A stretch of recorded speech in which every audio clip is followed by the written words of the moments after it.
GOP Senator dodges on Trump calling Hezbollah. Very smart. GOP Senator Tom Cotton resorted to the usual attacks on Joe Biden rather than address the stuff that came out of Trump's mouth this week.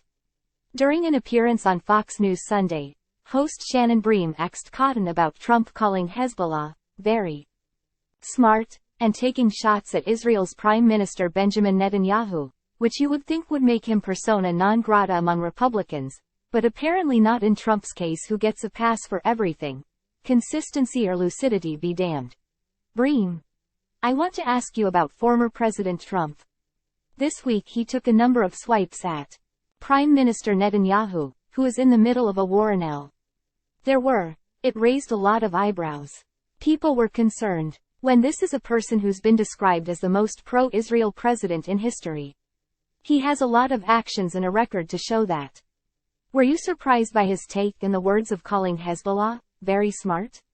Not that he supports them, but giving them any kind of accolades in the middle of this. Cotton: well, he says now that he stands firmly with Israel and with the Prime Minister. I understand they've had some personal disagreements, but when you're in the middle of a war, obviously personal disagreements between heads of states pale in comparison to the national interest. Time equals 400 ms. Greater than. I know that President Biden and Prime Minister Benjamin Netanyahu have had their differences as well, but he has said that he's going to give unwavering rock-solid support to the Prime Minister. What concerns me even more is this administration's actions. As I've said, they've been soft on Iran.